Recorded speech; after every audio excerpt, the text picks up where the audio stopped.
our podcast series, Startup to Scale, Founders Marketing Playbook. Our podcast aims at helping startup founders, tech entrepreneurs, and marketing professionals get some practical insights. We help you understand the ground level realities of the marketing challenges a startup faces in its early stages and how a startup should approach marketing while operating on small budgets. This podcast series is brought to you by Marketeers.com, where our aim is to connect skilled remote marketing talent with businesses globally. We are very excited as this is the first podcast series and we have a very special guest with us today, Anubhav Narula. Anubhav is a CMO at Loop Subscriptions, an all-in-one Shopify subscriptions app. He is an expert on SEO, organic growth, product marketing, and lead generation for B2B companies. Welcome to the show, Anubhav. So happy to have you here. Please tell us a little about Loop Subscriptions and your journey at Loop from 0 to 1. Sure. Thanks, Siddhi. Thanks for having me and thanks for the kind introduction. I've been in SaaS marketing for the last 6 years, and this was the first time I was being a CMO. So I've grown through the ranks. I started off as an associate, then went on to become a product marketing manager at Wingify. Then I completely immersed myself in SEO. I took over SEO at Wingify and then Ixigo, and then now as a CMO at Loop. So the journey at Loop has been, I would say has both phases. It has been challenging and has been it's also been great, personally, professionally, both. So I joined Loop last year when I left Ixigo, and at that point of time, our MRR was around 100K, and I've seen the growth from 100K to now around 2.5 million. So these are big figures, yeah. So it's been purely organic. This is a very interesting space in where Loop operates. We all know about e-commerce D2C companies, but for a e-commerce D2C company to be profitable, most of them pivot towards a subscription model. It's where they know that it's exactly like SaaS. They know that there's an an upcoming revenue which is guaranteed. So people would sign up. Let's say if you use a body wash which you are a regular customer, then why not, instead of going for a one-time purchase, you subscribe and save, let's say 25%, 20%, and then on top of that, brands can gamify the whole experience. Let's say with your third order, they send you a free sample of face wash or something like that, like a body lotion. So it's kind of like gamifies the whole experience. You keep your customers engaged. So I mean, in terms of journey from 0 to 1, it's been great. I got the opportunity to set up a team, made the first few hires in marketing. My first hire was a content marketer. Then I hired a designer, developer, set up the whole team, set up a marketing outbound engine. It's been great. I got to collaborate closely with from scratch. So this was not I wasn't able to experience it in my previous roles. I closely collaborated with product team. I was really involved in what should we build next. This was something which I never experienced earlier, because earlier I was just more of a task marketing person. I would have tasks and I just complete it. So this was more of strategy, also execution. So it's been great, yeah, the 0 to 1 journey. So good to know that, Anubhav, and it's really inspiring that you touched upon the customers at all the points, right from selling to engaging to reviews, and how you amalgamated technology to actually engage the customers at each step using Loop Subscriptions app. And you strategically drove all the efforts at Loop Subscription to finally make it happen and make the the revenue grow skyrocketed. Yeah, I can't take the whole credit for my it's been a team success story. Yeah. Absolutely. So just walk us through your marketing efforts at Loop. While you made it from 0 to 1, how exactly did you go about in terms of marketing efforts? Okay.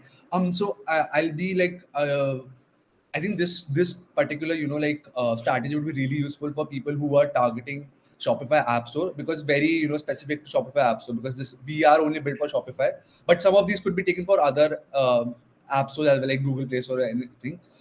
So for us, it was really important I didn't have any experience of paid marketing. So, and also Piyush, who's the founder of Loop Subscription, and I were really against paid marketing. We didn't want to spend the budget, because he had done it in his previous companies, and I had also seen that budget going waste. So we wanted pure organic growth, which meant even like staying back in office for long hours and just figuring out what brings the what brings in the leads. So for us, the main channels were Shopify App Store, which is a standard for any Shopify app. They have to create a listing. Um, so we keep experimenting on it. It's purely driven by keywords, so you have to figure out the right keywords for yourself. So for us, some really useful keywords were subscriptions, subscription app, subscription box. So we had to figure it out because we didn't know like what people were searching, and there is no analytics in the world that gives you give you insight of what people are searching on Shopify App Store. So we had to just figure it out. And then experimenting with the headline, trying out new creatives on the App Store listing. So we've got a really good designer. She's from Lyft, and she did a great job. Creating the really good assets on the listing, which visually stand out because when people are going to App Store, they're kind of like window shopping. It's a very competitive space. We are competing against 20 apps, so it's a very competitive space, and you have to stand out. It's just the thing about standing out. So it was like those assets were really visually appealing, and people could from there on we were able to build brand recall. When people saw our assets, they saw the USP. So Shopify App Store was key, was important. Then I have experience of SEO, so I've done SEO at Wingify and Exigo. I figured out, what would be. So I didn't want to drive traffic to our website because there's no point in driving traffic to the website because we don't want to be one of those, the most highest visited website in the world. We want just leads. That's it. So I had to figure out, those keywords which would drive leads. So I can share this tip with anyone who's starting in the 0 to 1 journey. Like a very easy way to get the right leads is to rank for X alternatives. So what we did was Recharge is one of our biggest competitors, and we knew brands were not happy with Recharge, and if they're not happy, they would probably be searching Recharge alternatives, Recharge competitors, and we started ranking on those. So even if you Google today, so we rank at number 2, which is just below G2.com. So if someone really wants, they can reach out to me because it's a hack I can't share publicly. It's kind of like a hack. Yeah. We started ranking on those. Then we also figured out, let's say if there are two apps which are already in the ecosystem for a long time, people would also be comparing those two. So then we started writing on Recharge versus Bold. These are two legacy apps which have been in the system, and a lot of brands use these. Then we started ranking on those. Recharge alternatives, Recharge versus Y. So these are very intent focused keyword. It's not just people would be searching them for random, right? Because if someone is interested in buying those, right? And then the third keyword was recharge migration. So in our case, what happens is that in Shopify ecosystem, a lot of brands, they migrate from one app to another because they understand the functionalities are pretty much similar, and they can easily migrate. I won't say the migration process is easy. You have to justify the migration process, but they do migrate a lot. Let's say you're using a one reviews app and you want to migrate to another. It's very common in Shopify. So it's a very commonly searched keyword, app migration. So these keywords kind of form my cluster. So anyone who understands SEO, he would understand what's a cluster is, because it's a different topic. I won't go with it. So we created this cluster. So and imagine doing this cluster for 20 competitors. So that was our strategy. Wow. So this is organic growth. Then our product is really good. I would say Piyush and Vivek, they've built a really nice product. They've got insights from, they've built LimeTray, which was Shopify for, restaurants in India. And they've built an amazing product. And we've also grown through customer referrals. So there, I would say there was no role of marketing. It's just like we helped the CSM team with any sort of collateral they wanted. So we acted as a support engine. And our support team is really great. They were able to drive a lot of reviews on the App Store. So I think yesterday we completed 200 reviews on Shopify App Store. So that was a great milestone. Wow. Yeah, I mean, so in terms of these were the organic, and then we decided not to spend on paid marketing and spend on events because this industry is purely driven by events. So in this industry, D2C industry, if someone targeting D2C industry, US is full of events. Like literally, you can take West Coast or East Coast. There's an event always happening, and it's a very close meetup. So you get to meet the right ICP. It's like so Piyush did most of the traveling. I've also been to the UK, so I went for an event. I went to a partner event. Gorgeous is our partner, and so I was able to bring back leads. So we decided not to spend on paid marketing and go to events. I think that's a great way because we'll also build relationships over there. You'll understand what people are looking for, what they're not happy with. It's face to face. Also, you're building out from India. Back then, we just have had US presence. A lot of Indian startups just have US presence. They don't have like proper people in US. So we Yeah. now have 3 people in US. So that was also like part of a growth journey. Um, so now they go to a lot of events, and I think it's really important to start investing in events. Don't go for paid marketing. Uh, I mean, you'll be in just like like a it's everyone doing that, so you'll waste your budget. So go to events. Absolutely. Try Absolutely. try figuring out some growth hacks for events, like stand out from the crowd.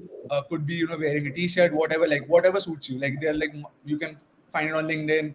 What we did was we created a newsletter, with sort of a hand printed newsletter, and we took it there. So people were able to recall us. It was like we took some Indian tea bags with us. So it was like a D2C Indian brand. We just took it over there, and people love that. People love Indian tea over there. So I mean, just small stuff, like which helps in brand, because that's it. So we were Absolutely. get a lot of revenue from events. I mean, events have been really successful for us, in terms of also like bringing in the actual revenue and also brand because like we've had customers who got interested in us after the event, but then they had to postpone because of their internal, because D2C teams are also very lean and they don't have a lot of bandwidth. So we take up a lot of effort of migration. So I mean, you'll get the traction. So these four major things have been our growth levers. Another fifth one was, so we have the right investors in our company. So Clavio, which recently had an IPO. So the co-founder Okay. of Clavio is our investor. So then there are introductions. So for the big brands, that's usually the way to go. I mean, it's no secret in the industry. So it's introductions, and then they'll really love the product. So then after your product will speak for itself. Yeah. Great. So good to know. It was very insightful, Anubhav, to know that how you can leverage events and think out of the box, engage your customers at the right point, generate leads, and also sort of focus a lot on organic growth rather than directly jumping on the paid marketing. So SEO did play a very important role in growing your company from 0 to 1, and obviously sustaining that growth is very Right. important. So good to know that. So tell us more about product marketing, because for specifically SaaS companies, product marketing is very important. So how did you, what strategies did you take for product marketing to sort of drive the adoption and usage of your subscription app? Right. So to be honest, we've not invested a lot in product marketing. We're actually actually hiring our first product marketing right now. But we've done some sort of stuff because we wanted to make sure that customers really adopt the product and quickly. Because that's a concern they used to bring when they migrated from Recharge, which is a competitor. That's the concern they used to show us, that we're not able to use Recharge to its fullest capabilities, and the UI UX is not friendly. At Loop, we've built it, like the UI UX is really great. That's one of the reviews that we get on our app store. So in terms of product marketing, my job was to create use cases. So if you go to our website, we have a library. It's a very typical SaaS playbook thing. Create a library of all the use cases. So we have this product called Loop Flows. What it does is basically it personalizes the subscription journey. So let's say if you are a beauty brand usually starts off the subscription journey with a starter kit.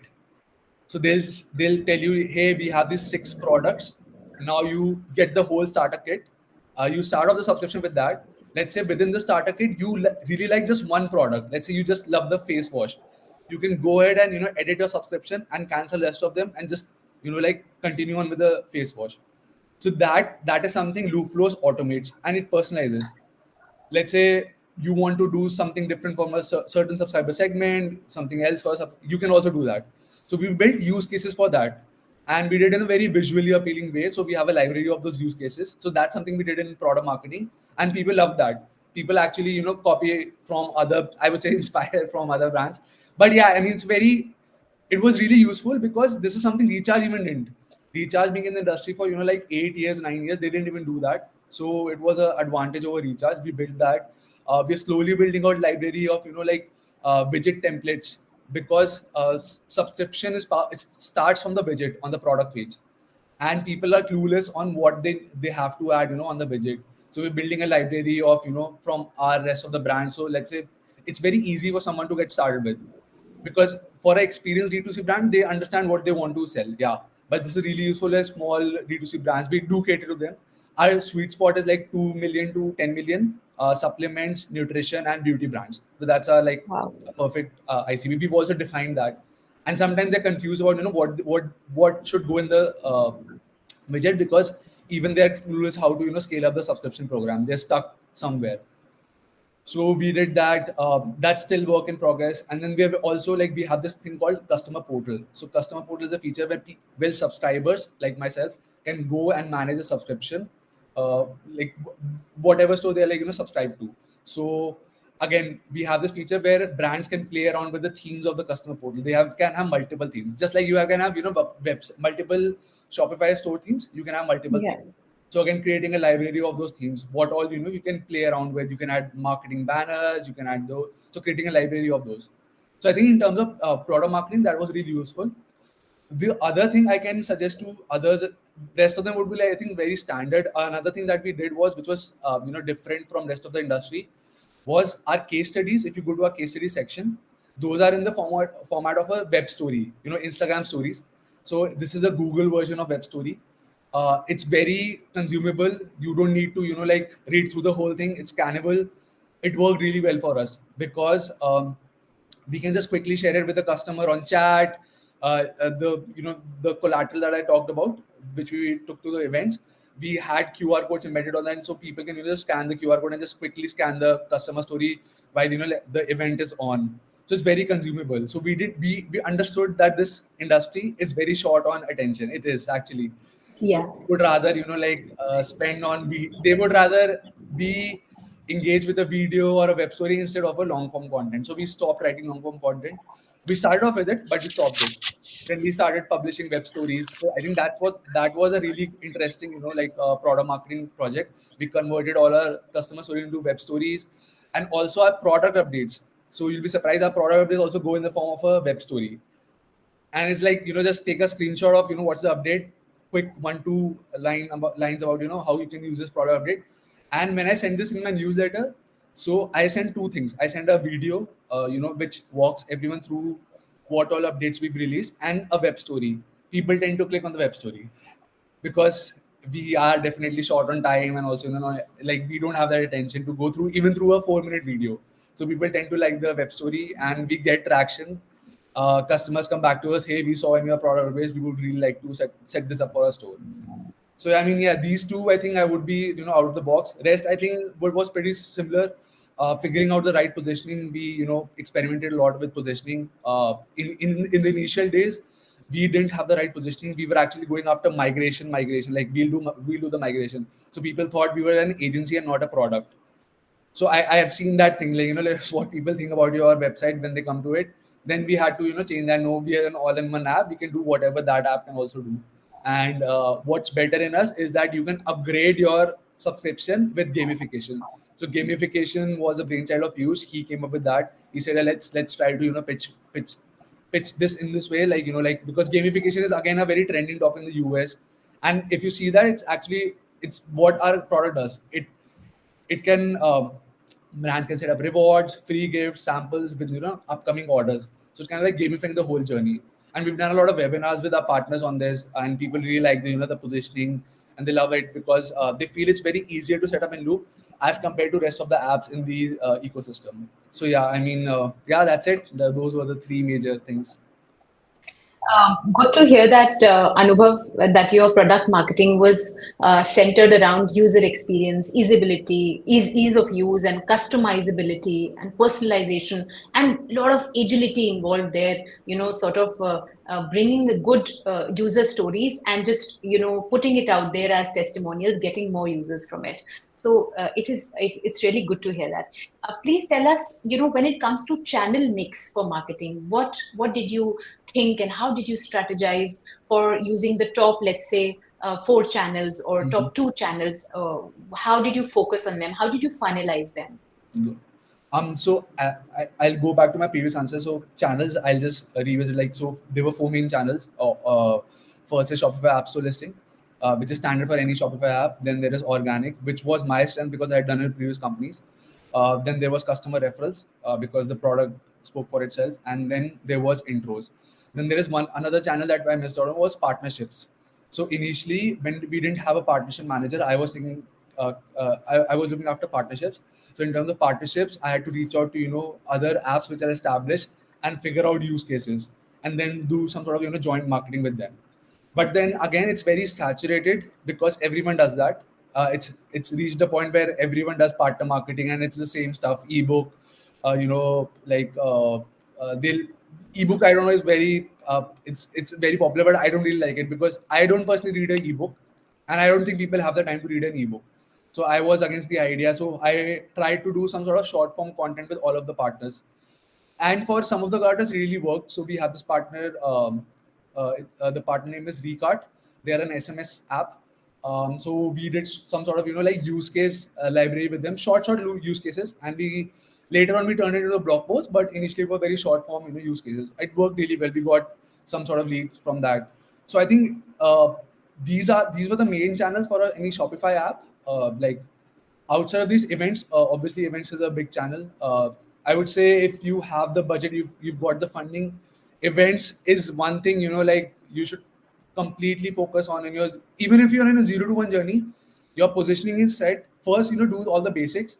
I would say instead of ads, go for events, because even in ads, like the whole organic, I mean the whole search ecosystem is also evolving. People, we also got some traction with ChatGPT. I mean ChatGPT, I can't say it's a channel, but we did see some people coming with ChatGPT. They told us while during the demo, like I was just asking ChatGPT what are the best subscription app, and then your name came up. So I would say do the basics. If I were to start over again, I would definitely prioritize events as equally as organic and Shopify App Store listing, because these three are really important. Partners in the initial days, big people won't give you, like they won't come on calls because for them you are very small and you won't be able to drive business. But try to find partners who are in the same space as you are. So we have very close partners who are in the same space as we. So like I gave an example of Recart. Then there are other partners, Predico, and these were like in different geographies. So try to figure out partners in the same run rate as yours and in different geographies. So Recart was in US, Predico is in UK. So that way you can open up different geographies. So that's one way you can, like that's a really important channel. So I think these 4 channels should be good enough to start with. Organic, I would suggest, like figure out the right keywords. Now is the time not to focus on how much traffic you're getting. It's a vanity metric, I would say. Yeah. Focus on keywords that have an intent behind them. That way, and it's very, and I would say with so much education on SEO, it's become really easy for anyone who's even new to SEO, right? And there's so many tools who can automate the whole process to start off with SEO.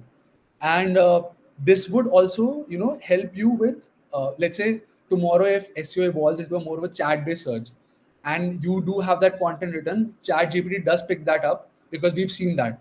We were not aiming for that, but we've seen that. So let's say if someone searched on chat GPT, hey, what are the alternatives to Bold subscription, which is one of our competitors, our page, chat GPT shared one of our pages as an like hey, this is a good app.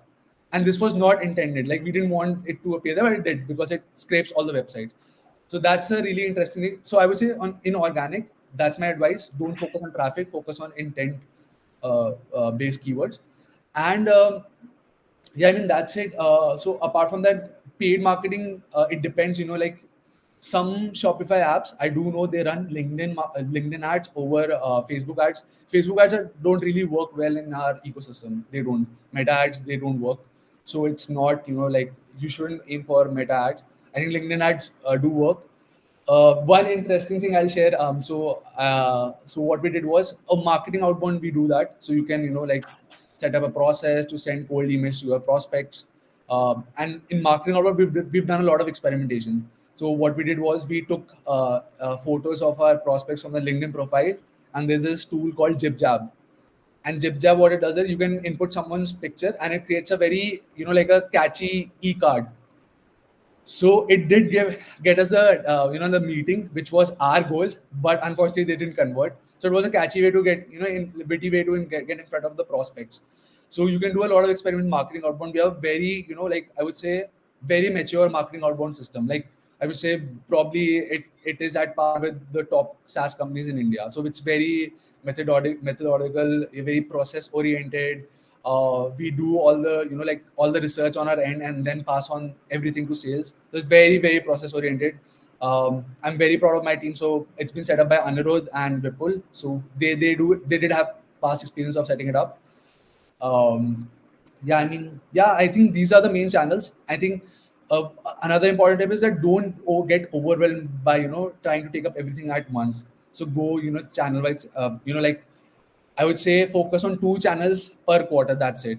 So that's something I used to have a lot of internal discussions. I call them discussions, but they could like so this is one thing marketing gets a lot of bad rep for by not like focusing on everything at once, but you can't. It's not humanly possible, and we've reached a stage. It was probably like a standard thing to do in 2014, 2015. Like everyone is focusing on everything, but you can't do this. So it's better to focus on 2 channels in a quarter and then scale them up, put them in a position where they're stable. If you are a CMO, bring in someone else who can handle them, and then you take up another channel. It depends on how you structure your team. So in my case, what I did was I used to take up its channel to a particular stage, and then I brought someone in to handle that, the next phase of growth. So that's what I've been doing. Yeah, I hope it like if someone wants to like have a very detailed chat with them, feel free to reach out to me on LinkedIn. Yeah. Absolutely. Anubhav, thank you so much for sharing like under the surface details and practical and to the point details and some of the challenges that you faced. I think anybody who's in the SaaS, space will definitely be able to get some good takeaways from this meeting. So, to summarize the whole thing, just tell us, what are the, let's say, top 2 insights or key takeaways for the SaaS founders, who are looking at scaling their marketing efforts? Any two, just to summarize the whole podcast, 2 takeaways from your side. So for SaaS founders, I would say don't be impatient, because I work with a lot of SaaS founders. They tend to get impatient with like marketing efforts. I'm on team marketing, so that's one insight. Hire someone. I mean, it's easy to say hire someone who's both creative, who can build a strategy, someone who's in like 3 to 5 years of experience, and has tried out different things. It's a classic T-shaped marketing definition and has expertise in one or two areas. So I think that's one of the things, because even if they fail in other areas, because I would say I'm not really good at like doing webinars and everything, because I don't like to like I don't want to put my face, and I don't like that. So Piyush does the webinar thing. I do everything else behind the scenes, but he does it like he likes to win camera, so he does it everything. So it depends upon what are the strengths of the person you are hiring. I mean, I would really encourage you to focus someone who has done organic growth. It will save you so much money. I mean, think of it practically. I mean, like funding is dying up. You don't have that, and people are okay. Like, so it's not that if you follow the right people in marketing, they'll tell you it's not like it's a flywheel now. People have multiple touch points. It's not that it's one ad you saw, you come to the website, you sign up. You have to have decent presence on all the channels, and consistency key. Keep on posting on different channels. Have a very updated website. Make sure your website is your brand. So this was very interesting in the initial days when we never used to get traction. I used to focus a lot on website, and this was a breakthrough for us. Then there was this Israeli partner who came onto the website.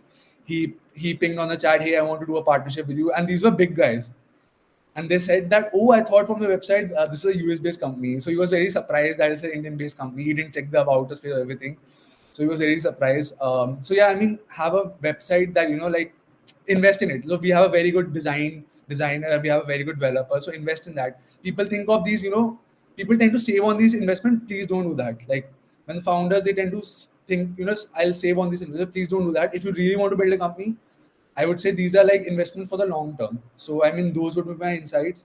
And yeah, organic growth over paid growth. I mean, it's easier to say. Obviously, they are very. I would say in India there are very few good people who have done like who've done decently well in organic growth. Paid growth, you'll find a lot of agencies also. There are a lot of people in the community who've done paid growth because it's easier to get started with. You get immediate results, but organic you have to be patient. So yeah, that's it. I mean, these are the couple of insights that you asked me to, but yeah, these were a couple of insights. Yeah. Thank you for sharing that, Anubhav. And thank you so much for taking out time from your busy schedule and being with us on this podcast. I'm sure in these 30 minutes, it's like a gist of many articles or many blogs or many reviews, many things that you would read. And in these 30 minutes, Anubhav helped us really take a deeper dive into what exactly is the gist of, all that is out there and all that is really faced by the startup, SaaS founders. Thank you so much for joining us today, Anubhav. We'd love to host you again very soon. And this would be the end of our podcast. Thanks again for